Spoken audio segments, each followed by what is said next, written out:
James. Je suis enceinte. Tout au long de l'histoire, ces mots ont suscité diverses réactions chez les hommes. Dans mon cas, la joie attendue d'une paternité imminente n'a pas été ma réponse. Ayant subi une vasectomie après la naissance de nos jumeaux il y a 20 ans, les lourdes implications de la grossesse de ma femme ont surgi dans mon esprit. En voyant ses valises près du canapé, j'ai pensé qu'elle était prête à partir. Je suis resté là, abasourdi, incapable d'articuler un seul mot. Je ne voulais pas faire de mal. Arrêtez. J'ai besoin de temps pour digérer tout ça, les jeux interrompus. Je suis désolé, Jim, c'est juste que... Ça suffit. Je ne veux pas l'entendre. Mais Jim, nous avons eu plus de 20 ans. Cette fois, je me suis approché d'elle et, à quelques centimètres de son visage, j'ai déclaré, je n'ai jamais levé la main sur toi, mais je te jure que je le ferai si tu dis un mot de plus. Elle a acquiescé au milieu des larmes qui coulaient sur son visage. Me décidant enfin, je m'écriai, pars, traîtresse. Par avant que je ne fasse une bêtise. Alors que Leslie se débattait avec ses lourdes valises, un appel à l'aide se reflétait dans ses yeux. J'ai cédé, j'ai ouvert la porte et j'ai jeté ses affaires à l'extérieur. Lorsqu'elle a voulu partir, je l'ai saisie par le bras. L'espoir a brièvement brillé dans ses yeux, mais je me suis contenté de lui arracher son sac à main et de récupérer ses clés.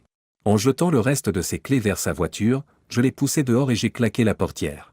C'est alors, et seulement alors, que j'ai commencé à pleurer, pleurant l'éclatement de mon cœur. Après m'être calmé, j'ai appelé les filles, les trouvant toutes les deux en train de se préparer pour un dîner. Holly, répondant à l'appel, a demandé à parler plus tard en raison de leur projet. Contenant ma colère contre leur mère, j'ai annoncé la nouvelle. Votre mère est enceinte d'un autre homme. Je divorce. Elle ne vit plus ici. Passez une bonne soirée.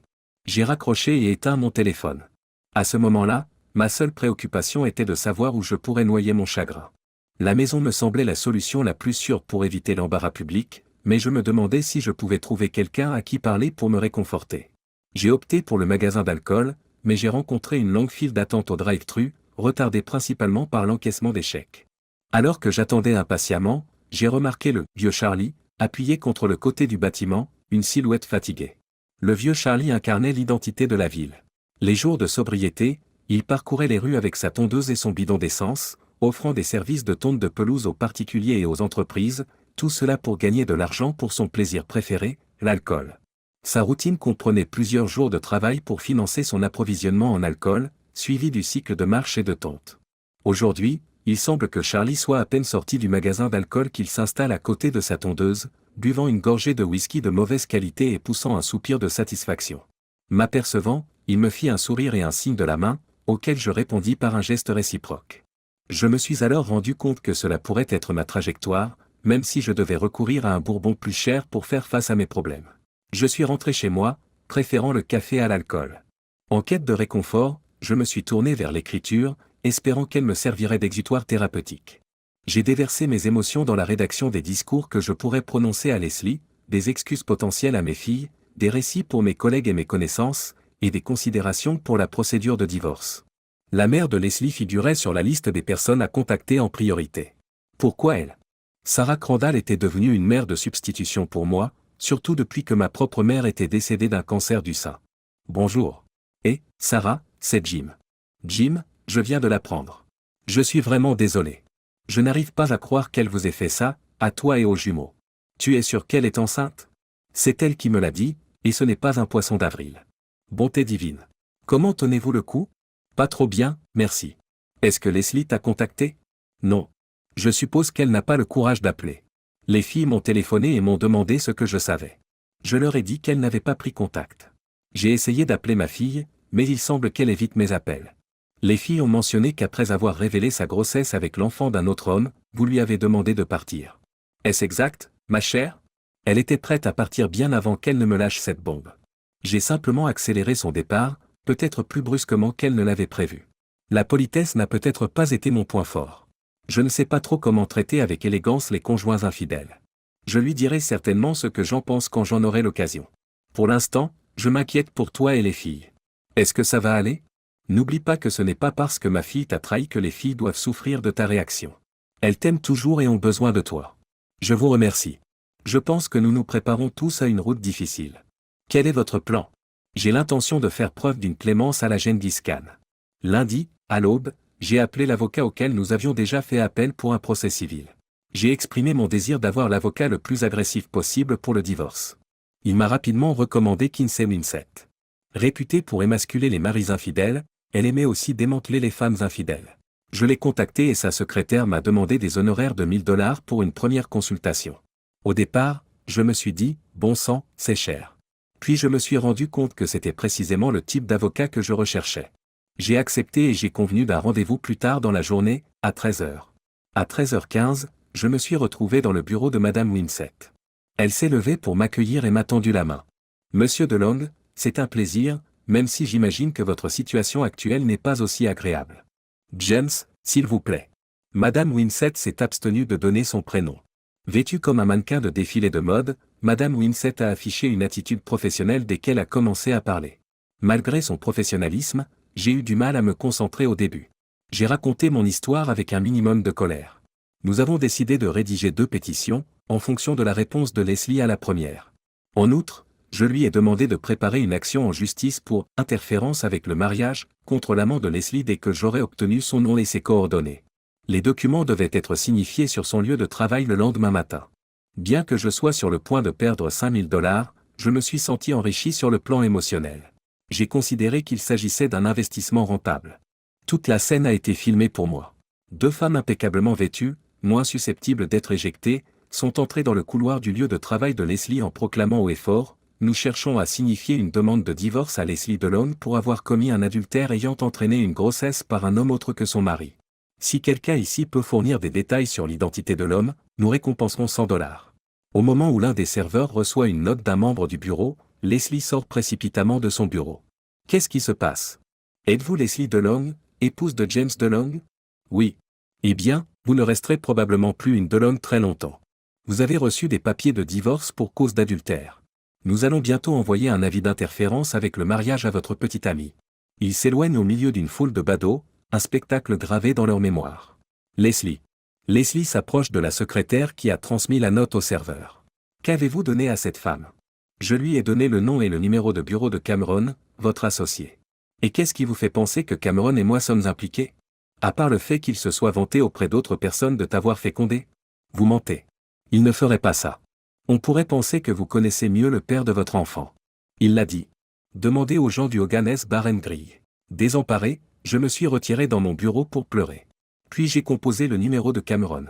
Ignorant sa remarque sur la vantardise, j'ai déversé ma détresse. Cameron, James vient de me signifier les papiers du divorce. Les larmes ont coulé à nouveau. Et, calme-toi. Nous nous y attendions. Ce n'est pas grave. En fait, nous pouvons commencer à organiser notre mariage dès que tu seras libéré de ce loser. Quelles sont ces conditions pour un arrangement? Tu penses qu'il sera difficile pour les négociations du divorce?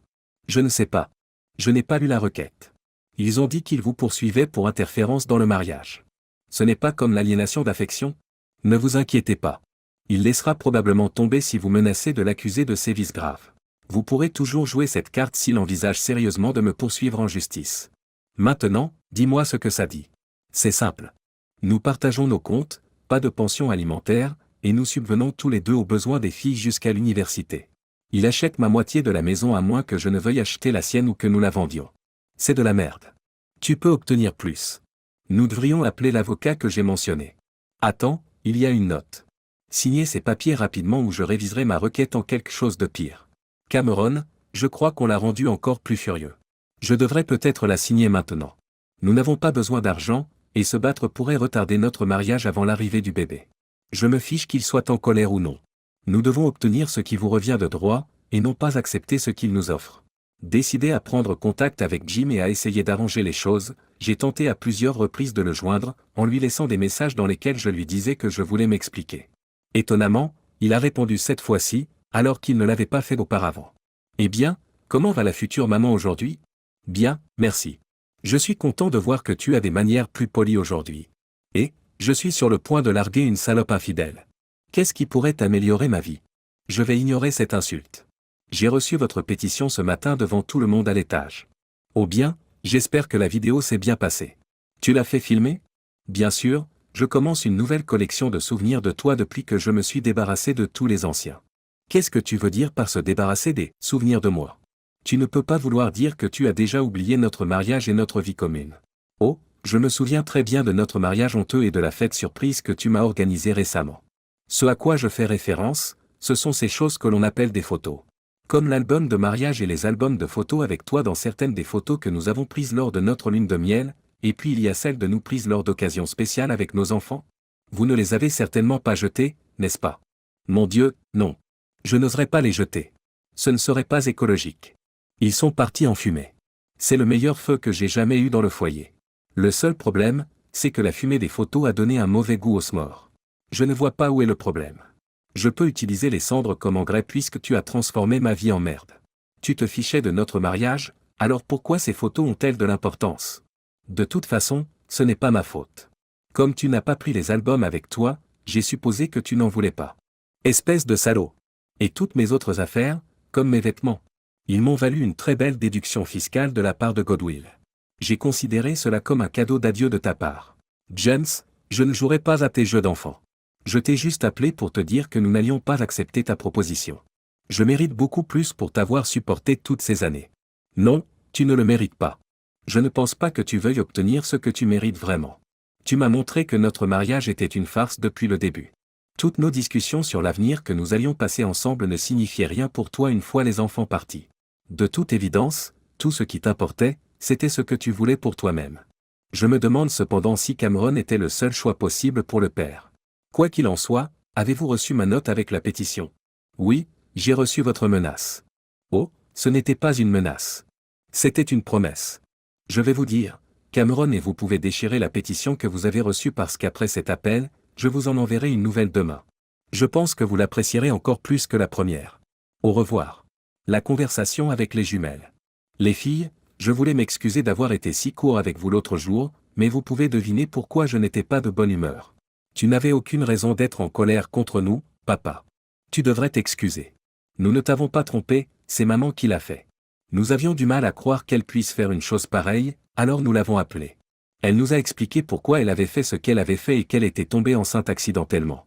Nous lui avons dit que nous comprenions, mais qu'elle n'était toujours pas juste envers vous. Nous lui avons dit à quel point nous étions fâchés contre elle et Cameron. Comment vas-tu? J'ai du mal à être aussi nonchalante que vous le semblez tous les deux. Je pensais que vous seriez plus furieux contre elle. La femme qui vous a enseigné votre morale sur la façon de traiter les gens que vous aimez, est tombée enceinte d'un amant et a détruit notre famille par la même occasion? Je n'en sais rien. On dirait que je suis le seul à être détruit. Écoute, papa. C'est comme ça. On ne peut pas la faire tomber enceinte. Et elle est notre mère et le restera pour toujours. Contrairement à toi, nous allons devoir nous entendre avec Cameron et notre nouveau demi-frère ou demi-sœur après sa naissance. Tu as raison. Je vais te dire. Je vais vous faciliter la tâche à tous les deux dans votre désir d'apaiser deux parents divorcés à l'avenir. Ne vous inquiétez pas de m'inviter à des réunions avec vous deux, que votre mère soit présente ou non. Vous êtes des adultes légalement compétents. Puisque vous n'avez manifestement plus besoin de moi et que vous ne semblez plus particulièrement me vouloir, je vous dirai simplement au revoir. Papa, ne sois pas comme ça. Papa? Il a raccroché. En ce qui concerne Leslie. Le lendemain, la nouvelle demande de divorce lui est signifiée avec moins de cérémonie. Leslie sanglote en lisant les nouvelles dispositions. Leslie ne recevra rien d'autre que ce avec quoi elle a quitté la maison et les fonds qui se trouvent sur son compte bancaire personnel. Sa voiture, à son nom et entièrement payée, resterait la sienne. Leslie est confrontée à une série de choix difficiles. Soit il rachète sa part de la maison, soit il la vend en lui donnant la moitié du produit de la vente. Il a l'intention de vendre à un prix couvrant le solde du prêt et les frais de clôture. En outre, il exigeait la moitié de leurs biens communs et des fonds destinés à l'éducation des jumeaux. L'aide financière accordée aux jumeaux a été supprimée. Leslie devait payer la moitié du coût de l'éducation des filles pendant 18 ans, à moins qu'elle ne prouve la paternité par des rapports ADN. Une pénalité financière de $1000 pour chaque cas d'infidélité pendant son mariage avec James a été imposée, avec un plafond de $1 million. Le plafond du paiement serait de $1 million. Dans une note, James l'a exhorté à signer rapidement la pétition initiale, à moins qu'elle ne souhaite retarder le mariage avec le père de son enfant. Avant d'agir, Cameron a révélé que l'action en justice lui avait été signifiée, ce qui lui avait causé de l'embarras au bureau et une mise à l'épreuve. Il craint que les frais de justice ne s'accumulent et déplore l'entêtement de James.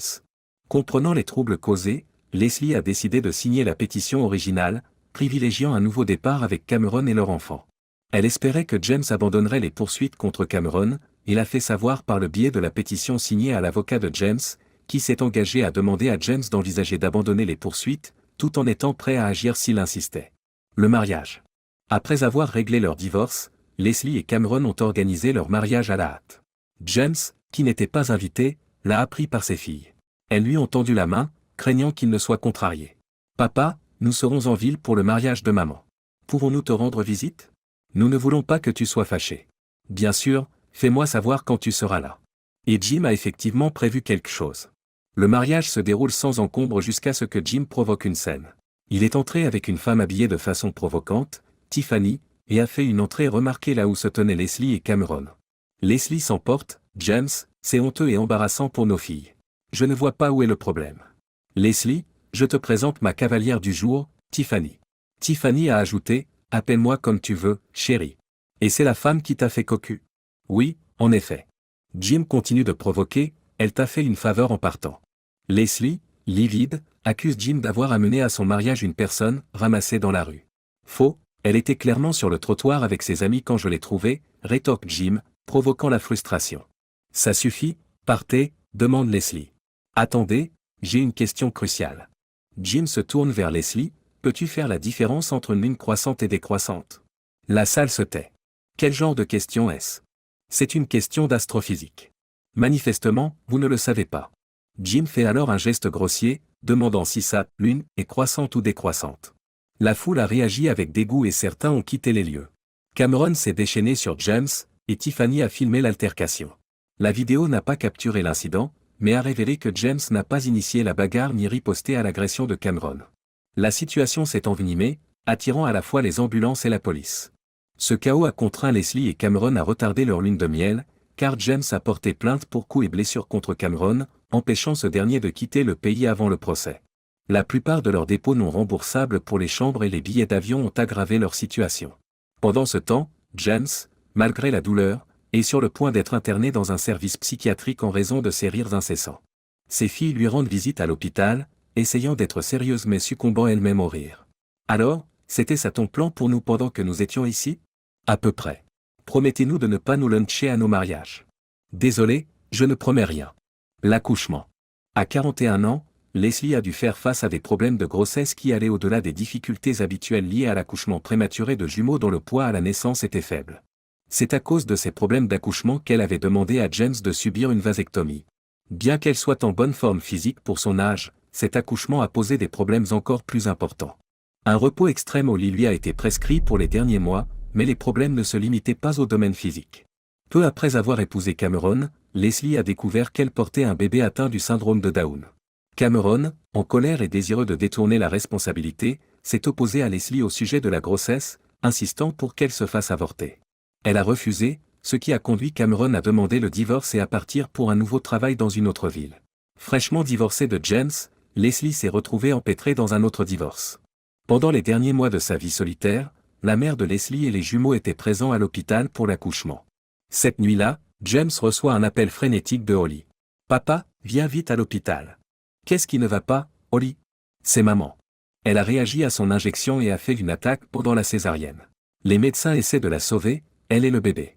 S'il vous plaît, grand-mère Sarah, Barbara et moi avons besoin de vous. » Il y a quelques instants, James n'aurait pas envisagé d'y aller, mais maintenant, il ne pouvait pas se précipiter assez vite.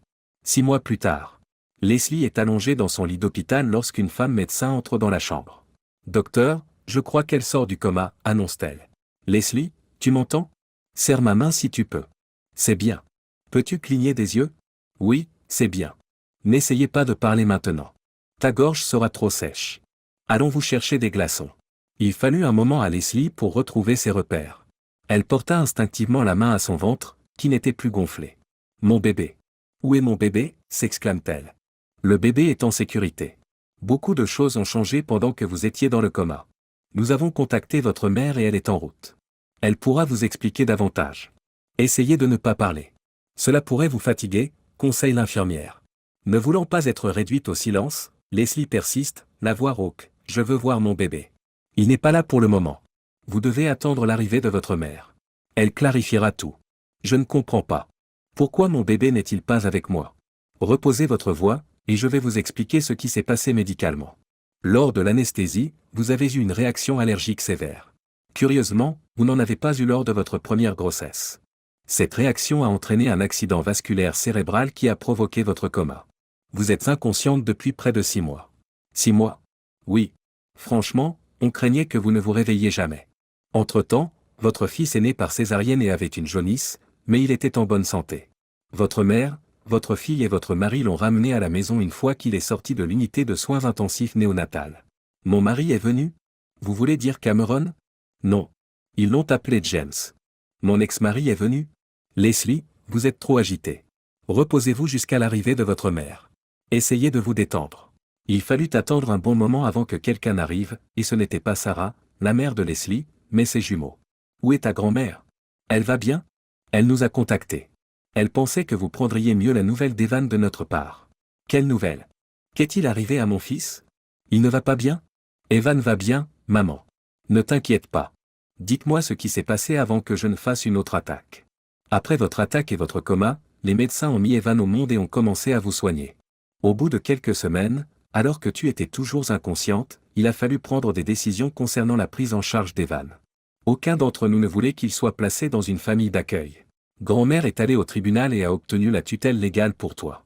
En ton nom, elle a inscrit papa comme père d'Evan sur l'acte de naissance et toi comme mère. James? Pourquoi diable voudrait-il être inscrit comme le père du fils de Cameron? Avant tout, il voulait s'assurer qu'Evan soit pris en charge par des personnes qu'il aimait vraiment. Il avait les moyens financiers de s'en occuper. En étant inscrit sur la liste des pères, Evan pouvait être couvert par l'assurance maladie de son père. Mais ce n'était pas la seule raison. Cela peut paraître incroyable, maman, mais il y a eu un lien instantané entre Evan et papa. Dès le début, Evan pleurait si quelqu'un d'autre que papa le prenait dans ses bras. Papa a assumé le rôle de mère et de père pour lui. Nous sommes surpris qu'il n'ait pas essayé de l'allaiter, disent les jumelles en riant nerveusement. Les filles, il n'y a pas de quoi rire. Êtes-vous en train de me dire que James a la garde de mon fils? Oui, mais ce n'est pas tout. Il y a quelque chose d'autre que nous devons vous dire, hésitent les jumelles, l'air inquiet. Qu'est-ce que c'est? Evan a une nouvelle mère maintenant. Quoi? Les moniteurs de Leslie se mettent à hurler et les infirmières se précipitent pour lui administrer des tranquillisants afin de la calmer. Maintenant, dites-moi comment mon fils peut avoir une autre mère que moi. Il y a environ un mois, grand-mère a autorisé la nouvelle femme de papa, Jill, à adopter Evan. Papa avait déjà convaincu Cameron de renoncer à ses droits et d'accepter son adoption. Cameron était impatient d'être libéré de 18 ans de pension alimentaire. Mais il n'a pas bien pris le fait que papa lui ait cassé le nez. James s'est remarié? Et lui et sa nouvelle femme ont adopté mon fils? Ce n'est pas possible. Ce n'est pas possible. Les larmes coulent sur le visage de Leslie. Maman, le plus important, c'est que tu sois réveillée et que tout aille bien. Notre petit frère va bien. Non, le plus important, c'est que mon fils n'est plus sa mère. Comment avez-vous pu laisser cela m'arriver? Maman, tu étais dans le coma. Nous ne savions pas si tu te rétablirais. Nous avons pris la meilleure décision pour Evan à ce moment-là. Tu ne vois pas ça? Tout ce que je vois, c'est une bande de traîtres qui ont aidé mon ex-mari à me prendre mon bébé. Sortez de ma chambre. James. C'est une bonne nouvelle, les filles. Votre mère est sortie du coma. Comment va-t-elle? Elle est surtout en colère contre nous tous. Elle nous a accusés de vous avoir aidé à prendre son bébé. Elle ne veut plus nous parler maintenant. Grand-mère Sarah a dit que maman ne la laissait pas la voir non plus. Dans son esprit, nous sommes tous des traîtres. Nous ne savons pas quoi faire pour lui faire comprendre que nous avons fait ce que nous pensions être le mieux. Elle doit encore réagir au fait d'être dans le coma. Laissons-lui le temps de se calmer. Je vais appeler Sarah pour qu'elle prenne de ses nouvelles. Bonjour. Sarah, c'est Jim. Les jumeaux viennent de m'appeler au sujet de Leslie. Oh, Jim. Elle me déchire le cœur avec toutes ces accusations de vol de son enfant. J'essayais de faire ce qu'il y avait de mieux pour Evan, et maintenant. La voix de Sarah s'est brisée et elle s'est mise à pleurer. Sarah, ne t'en veux pas. Tu as fait ce qu'il fallait pour Evan compte tenu de la situation. Nous l'avons tous fait. Mais maintenant que Leslie est réveillée, elle est en colère contre nous. Elle pourrait être capable de défaire tout ce que nous avons fait, mais je me demande si elle est prête à s'occuper d'Evan. Dans combien de temps pourra-t-elle le récupérer? Il lui faudra du temps et quelques démarches juridiques. Vous avez toujours la tutelle d'Evan. Elle devra aller au tribunal pour retrouver ses droits. Entre-temps, elle aura probablement besoin d'une thérapie physique intensive pour retrouver ses forces. Mais ce qui me préoccupe le plus, c'est son état mental. Je peux vous dire que je ne l'autoriserai pas à s'occuper d'Evan si elle n'a pas l'air de pouvoir le faire sans le mettre accidentellement en danger. Gilles et moi devons discuter de l'impact que cela pourrait avoir sur Evan. Je suppose que nous devrions également consulter un avocat spécialisé dans le droit de la famille pour savoir ce que nous sommes légalement autorisés à faire. Leslie. Au moins, J'ai été assez intelligente pour épouser quelqu'un qui avait beaucoup d'argent la deuxième fois. J'ai un appartement, une voiture et un avocat qui m'attendent dès que j'aurai repris le contrôle de mes muscles atrophiés. J'étais prête à aller directement au tribunal pour récupérer mon fils, mais il semble que je doive d'abord franchir des obstacles juridiques ridicules. Mon avocat dit que j'ai besoin d'évaluation d'un médecin, d'un psychologue et d'un travailleur social. Ensuite, je devrais faire face à un jury de 6 personnes pour prouver que je suis capable de gérer mes affaires maintenant. En attendant, c'est ma mère qui décide pour moi, comme si j'étais encore un jeune enfant. Elle peut même m'empêcher de voir mon enfant. Mon avocat m'a dit que je devrais peut-être fonder un foyer et montrer à l'assistante sociale que je suis capable de m'occuper d'un enfant en solo avant de m'attaquer à la légalité de son adoption, au cas où James se battrait pour en garder la garde. L'assurance maladie dont je bénéficiais par le biais de mon travail? Elle n'existe plus. Maintenant, je dois trouver des options coûteuses pour une couverture santé pour moi et Evan. Avec un peu de recul, l'ironie de ma situation me frappe de plein fouet. N'importe quelle mère adolescente droguée, sans emploi, sans conjoint et sans soutien peut quitter l'hôpital avec son bébé sans que personne ne lui demande si elle peut s'en sortir. Je me réveille d'un coma temporaire et soudain, je suis une extraterrestre venue d'une autre planète. Evan. J'ai mal au cœur en pensant à mon pauvre bébé.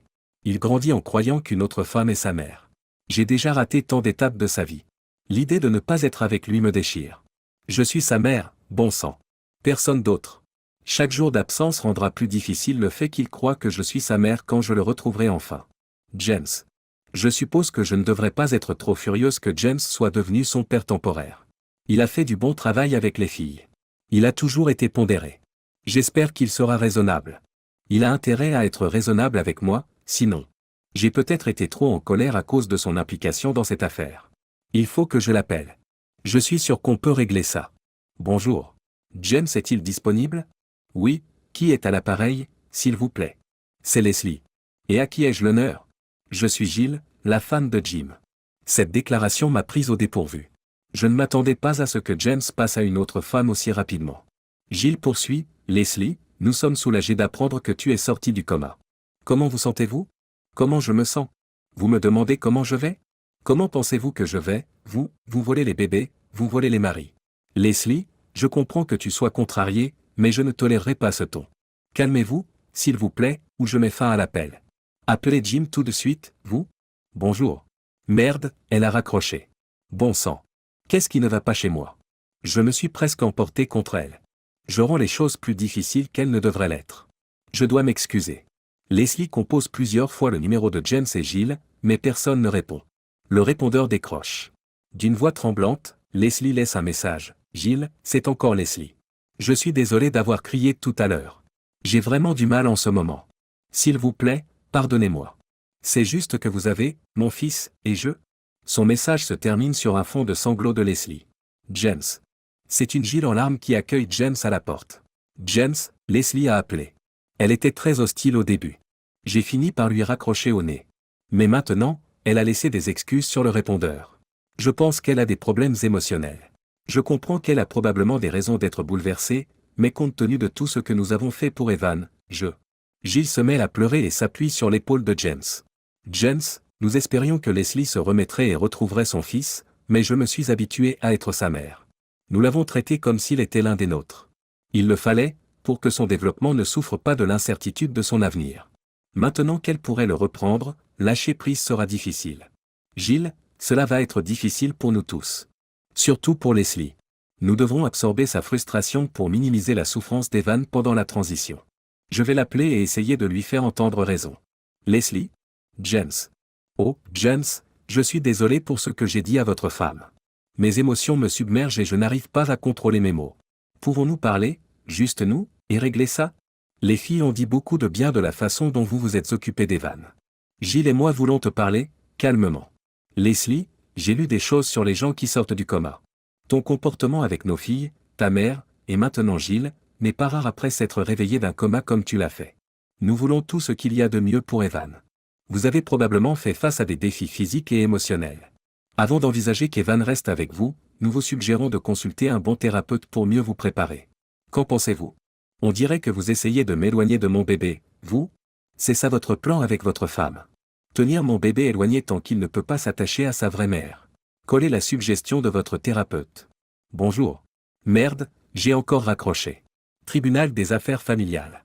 Après avoir recouvré ses droits devant le tribunal des tutelles, Leslie a intenté une action en justice visant à annuler les mesures d'adoption approuvées par sa mère alors qu'elle agissait en tant que tutrice et à obtenir qu'Evan lui soit rendu. James a répondu par une contre-attaque, demandant que Leslie soit soumise à une évaluation psychiatrique et à une évaluation du foyer afin de démontrer sa capacité en tant que mère célibataire avant d'annuler les mesures prises pendant que Leslie était dans le coma. Quoi qu'il en soit, les deux parties ont cherché à mettre en place un plan de transition convenu d'un commun accord afin de minimiser le traumatisme pour Evan. Leslie et son avocat sont arrivés les premiers, suivis par sa mère et Holly, l'une de ses filles jumelles, qui ont pris place derrière James et Jill. Leslie était furieuse, se sentant trahie par leurs actions. Lorsque James et Jill sont entrés, Leslie a observé Jill pour la première fois et a été surprise par son apparente différence d'âge avec James. Elle est apparue séduisante malgré son âge. Un jeune homme trisomique d'environ 25 ans les accompagne. Pourquoi est-il là? Où était Evan? Leslie soupçonne un acte criminel et s'agite de plus en plus. Lorsque tout le monde a pris place et que le juge a rappelé l'audience à l'ordre, elle s'est exclamée « Où est mon fils ?» Elle était convaincue qu'Evan serait présent et qu'elle pourrait le ramener chez elle une fois que le juge aurait statué en sa faveur.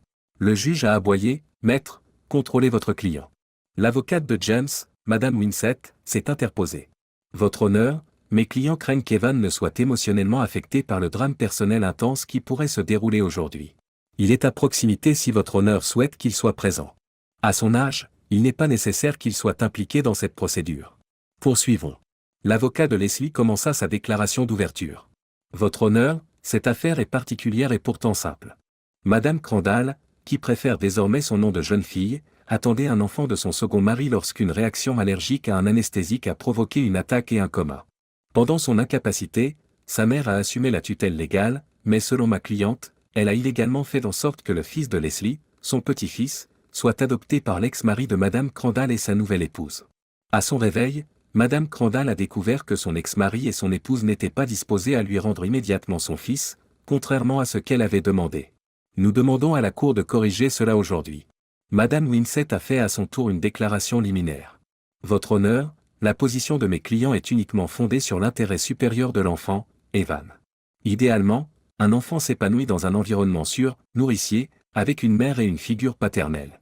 Mes clients ne s'opposent pas à ce qu'Evan retourne auprès de sa mère, mais en raison des épreuves physiques et émotionnelles qu'elle a subies, une condition raisonnable doit être remplie, la mère doit démontrer qu'elle a surmonté les séquelles physiques et psychologiques du coma et prouver qu'elle peut offrir un foyer sûr et affectueux, semblable à celui qu'il a connu auprès de mes clients.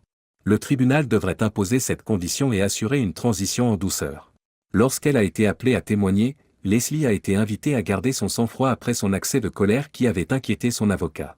Elle a raconté son histoire. « J'ai eu ce que je considérais comme un mariage raisonnablement réussi avec mon premier mari pendant 20 ans. J'ai estimé que je devais rester avec lui jusqu'à ce que nos filles aillent à l'université, pour leur bien. Ce n'est qu'après leur départ que j'ai réalisé que j'attendais plus d'un mari que James ne voulait ou ne pouvait m'offrir. Je pensais avoir trouvé ce dont j'avais besoin auprès d'un autre homme. Nous nous sommes mariés après mon divorce d'avec James, et nous attendions bientôt un enfant. Lorsque mon second mari a appris que notre fils serait atteint du syndrome de Down, il m'a abandonné, ainsi que notre enfant. Bien que je n'ai pas de mari fonctionnel à la maison, je suis tout à fait capable d'offrir un foyer nourricier à mon enfant et à moi-même, à tous points de vue, financièrement et en termes d'éducation. Tout se passait bien pendant ma grossesse, avec un repos au lit adéquat.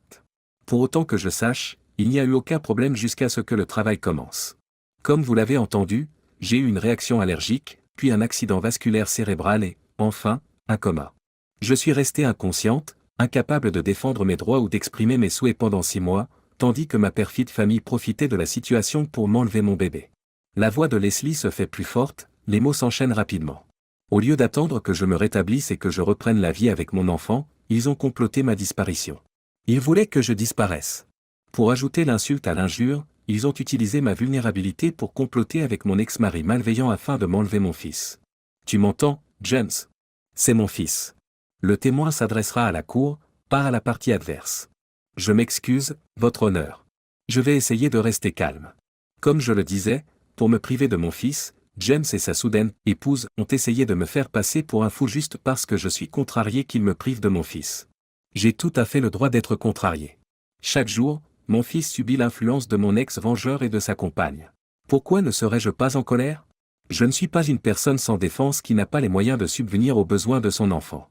J'ai un bon appartement, une voiture avec un siège auto et suffisamment d'argent de mon divorce pour m'occuper de mon fils pendant des années sans avoir à travailler. Il n'y a aucune bonne raison pour que je ne puisse pas récupérer mon enfant aujourd'hui. Où est-il? Pourquoi n'est-il pas ici? Ils prétendent que c'est pour le protéger des mots durs, mais je dis que c'est parce qu'ils feront tout pour retarder nos retrouvailles, voire les empêcher complètement. Leslie fond en larmes et a besoin d'un moment pour se calmer avant que l'avocat de James puisse continuer. Madame Winsett prend la parole d'un ton posé et mesuré.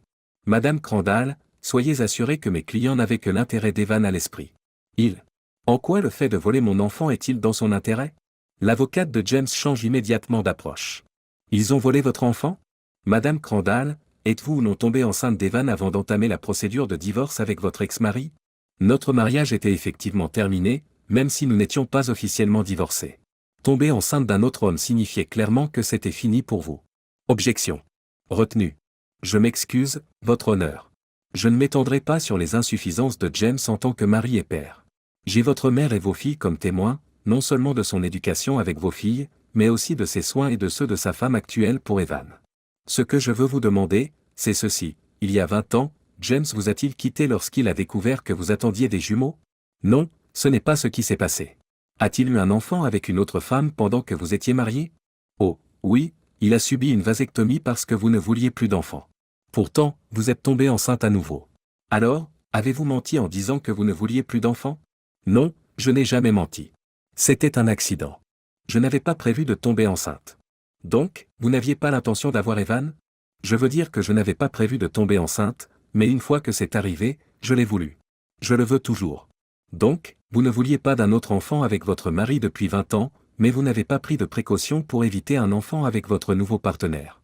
Comment cela s'est-il passé pour vous, Madame Crandall? Objection. Retenue. Pas besoin de remarques désobligeantes. Mes excuses, votre honneur. Passons à autre chose. Après le départ de votre second mari, parlons de votre coma. Saviez-vous que votre ex-mari, votre mère et vos filles priaient pour votre guérison? Saviez-vous que les services sociaux menaçaient de placer Evan dans une famille d'accueil? Au bout d'un mois, votre famille n'aurait-elle pas dû faire plus que prier? Qui s'est occupé d'Evan pendant cette période, le nourrissant, le baignant, l'aimant? Votre famille et les personnes engagées pour l'aider? Oui, ils l'ont fait, car non seulement vous étiez dans le coma, mais votre guérison était incertaine, n'est-ce pas? Vous posez trop de questions. Je n'ai su ce qui était arrivé à Evan qu'après mon réveil. C'est là que j'ai appris qu'on voulait m'enlever mon fils. Nous ferons venir des témoins pour expliquer la situation d'Evan pendant votre coma. Parlons de votre réveil. Étiez-vous immédiatement capable de vous occuper d'un nourrisson? Non, j'ai eu besoin d'une thérapie physique en raison d'une atrophie musculaire. Je l'ai maintenant, donc il n'y a aucune raison de ne pas me rendre mon enfant. Vous insinuez donc que personne n'aurait dû s'occuper d'Evan pendant votre coma et après, quand vous avez admis que vous ne pouviez pas vous en occuper vous-même? Bien sûr que quelqu'un aurait dû s'occuper de lui. Mais l'adopter n'était pas nécessaire pour s'en occuper. Ainsi, le fait que votre ex-mari ait adopté Evan pour bénéficier d'une couverture d'assurance maladie n'a pas eu d'importance. Bien qu'il figure sur l'acte de naissance, James est allé plus loin en s'assurant de l'adoption légale de sa femme et en obtenant le consentement du père biologique d'Evan pour garantir la poursuite des soins. Comprenez-vous les problèmes physiques typiques des enfants atteints du syndrome de Down, Madame Crandall? Savez-vous qu'Evan souffre d'une malformation cardiaque qui pourrait nécessiter une intervention chirurgicale? Étiez-vous au courant de son problème de déglutition, traité par un orthophoniste? J'apprécie que quelqu'un s'occupe de lui, mais cela aurait dû être temporaire jusqu'à ce que j'en sois capable. Je le suis maintenant. Donnez-moi mon bébé. Êtes-vous prêt à assumer les responsabilités d'un enfant à besoins spécifiques? Avez-vous été informé des éventuels effets psychologiques persistants de votre coma? Maudire ma cliente, Gilles Master, était-il une expression de gratitude pour avoir pris soin de votre fils? Vos menaces à l'égard de ceux qui se sont occupés d'Evan pendant votre incapacité, cela ressemble-t-il à quelqu'un capable de s'occuper d'un enfant handicapé mentalement et physiquement? Ils ont exagéré mes propos. J'ai été bouleversé quand ils ont éloigné mon bébé. Oui, ils ont éloigné un nourrisson de sa mère physiquement affaiblie et émotionnellement perturbée. Maître. Mes excuses, votre honneur. C'est tout? Sarah, les jumeaux, James et Gilles ont ensuite témoigné, affirmant tous avoir agi dans l'intérêt d'Evan en fonction de ses besoins pour une durée indéterminée. Ils espèrent que Leslie finira par s'occuper de son fils, mais soulignent qu'elle a besoin de conseils professionnels et éventuellement d'une évaluation par les services de l'enfance, tout cela pour le bien d'Evan. Le juge a rendu sa décision. Je pense que Madame Crandall bénéficierait d'un soutien psychologique, mais l'annulation de sa tutelle nécessite une évaluation complète de ses compétences. Désormais considérée comme légalement compétente, toutes les mesures d'adoption antérieures sont nulles et non avenues. Evan lui sera rendu dès que possible. Le juge conclut la procédure d'un coup de marteau. Leslie pleure de joie, mais sa famille pleure de chagrin. Evan est amené. Barbara, qui veillait sur lui, l'amena à James. Je suis désolé, je ne peux pas le lui donner. James emmena Evan et ses affaires à Leslie. Elle s'est brusquement emparée de lui. Evan pleura, cherchant quelqu'un de familier. Il tendit la main vers l'homme qu'il connaissait comme son père. En larmes, James propose à Leslie de faciliter la transition pour Evan. Aux prises avec un Evan qui se tortille, Leslie s'en prend à James, puis prend son fils et s'en va. Au début, Evan était toujours à ses côtés, son berceau près de son lit. Leslie le couvrait d'amour, compensant ainsi leur manque de contact. Il a réagi en adoptant des comportements élémentaires de nourrisson, mais il a fallu du temps pour qu'il s'adapte à elle. Leslie s'est rendu compte qu'elle manquait d'informations cruciales sur les soins et les antécédents médicaux de l'enfant. Regrettant d'avoir agi si brusquement, elle a appelé James, souhaitant une conversation civile au sujet d'Evan. Il a accepté. Chez James, un jeune homme atteint du syndrome de Down, dû au tribunal, a ouvert la porte. Il s'est occupé de l'enfant avant de reconnaître Leslie.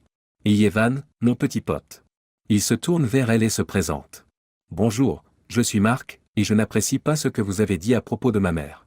La voix de Gilles résonne dans la cuisine. Mark, s'il te plaît, sois poli et laisse-la entrer. D'accord, mais je ne l'aime toujours pas. Gilles accueille Leslie dans le salon.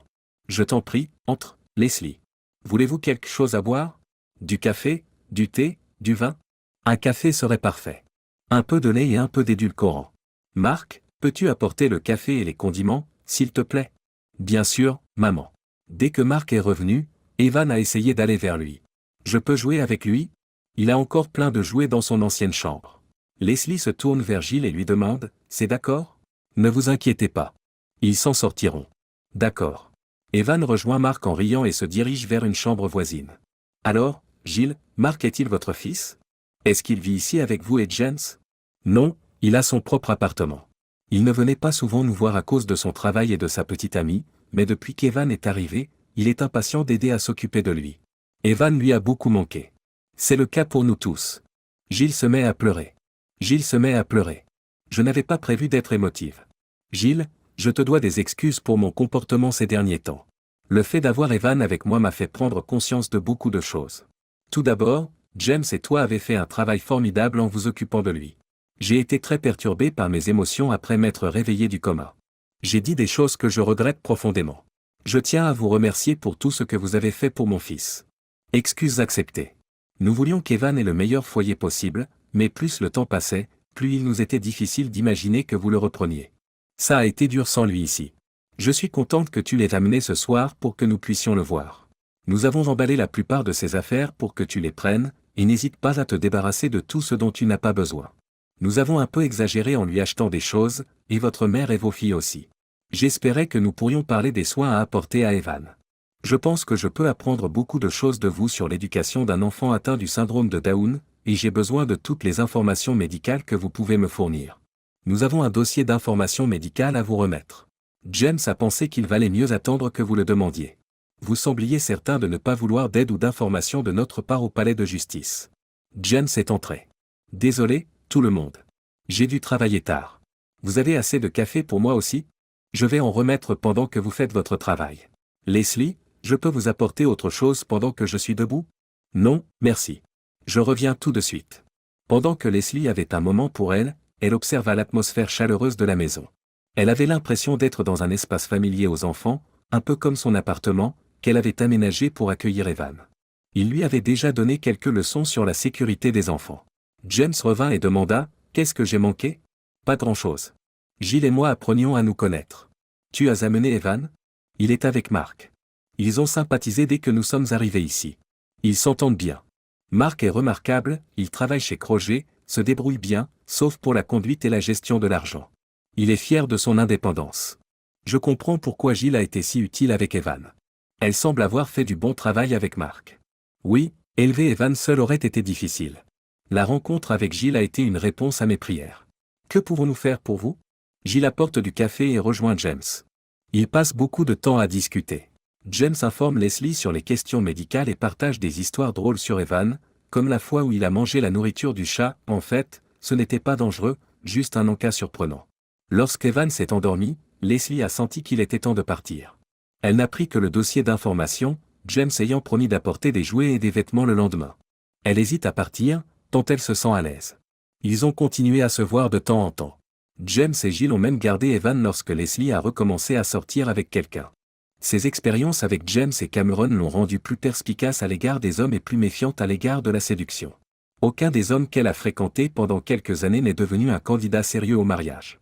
L'opération chirurgicale se profile à l'horizon pour Evan. Il est enfin en âge de subir l'intervention destinée à fermer le trou dans son cœur. Les filles n'ont pas pu venir soutenir Leslie, Sarah avait ses propres problèmes de santé et elle ne voulait pas que Leslie s'inquiète à la fois pour elle et pour Evan. James et Jill ont proposé de l'accompagner à l'hôpital si elle en avait besoin. Leslie s'installe dans la salle d'attente, avec un mélange d'inquiétude et d'espoir. James arrive, portant 2 gros sacs de course. « Comment va-t-il, Leslie ? Il vient d'être opéré. J'attends des nouvelles une fois qu'il sera en salle de réveil. Et vous, comment tenez-vous le coup ? À peine. Ils disent que c'est une opération de routine, mais ils parlent ensuite des risques. Le perdre après tout ce que j'ai enduré pour qu'il revienne. Je ne peux pas le supporter. » Elle se rendit compte de ce qu'elle venait de dire. « Leslie, je n'ai pas pris cela comme une critique. Tu as été merveilleuse avec moi et Jill. En parlant d'elle, elle ne vit plus avec moi. Elle s'occupe de ses parents âgés. Mark est avec elle. Êtes-vous divorcés ? Oui. Mais c'était en quelque sorte prévu. Lorsque nous avons envisagé de nous occuper d'Evan, nous avons estimé que j'avais besoin d'une femme pour des raisons juridiques. Le mariage a contribué à l'adoption d'Evan et à l'assurance maladie. Jill était directrice de l'arc local. Elle est immédiatement tombée amoureuse d'Evan. Nous avons accepté de nous marier pour le bien d'Evan. Notre mariage était authentique. Elle s'est rendue compte qu'à un moment donné, j'aurais peut-être besoin de trouver quelqu'un plus proche de mon âge. Aider ses parents est devenu le bon moment pour se séparer. Il se peut que je sois bientôt de nouveau sur le marché. James, tu n'auras aucun mal à trouver quelqu'un. Tu as été un mari et un père fantastique. L'émotion monte en Leslie et elle change de sujet. Qu'y a-t-il dans ces sacs ? D'autres choses pour Evan ? Non, c'est pour toi. Leslie jette un coup d'œil dans les sacs, son incrédulité est évidente. Les albums photos. Tu avais juré qu'ils avaient disparu. Espèce de diable sournois. Mon Dieu. C'est la seule chose que j'ai juré de ne jamais te pardonner. Bon sang, il se peut que je finisse par t'aimer à nouveau, mais ne parie pas là-dessus. Les heures qui ont suivi ont été un mélange de rire et de larmes alors qu'ils passaient en revue les photos, évoquant un tourbillon de souvenirs. L'étreinte qu'ils ont partagée en apprenant qu'Evan se portait bien a été d'une profondeur inattendue et durable. Tous deux ont senti une étincelle se rallumer ce soir-là. James et Leslie ont entamé une relation. Au cours de l'année suivante, Leslie a dû faire face au décès de sa mère, et James a aidé Leslie et les filles à régler la succession. Tous les 4, avec un jeune garçon plein d'énergie, forment à nouveau un semblant de famille. Au cours d'une de leurs sorties, James et Leslie font l'amour pour la première fois depuis la grossesse d'Evan. Ce n'était pas une décision prise à l'avance, c'était juste le bon moment pour eux deux.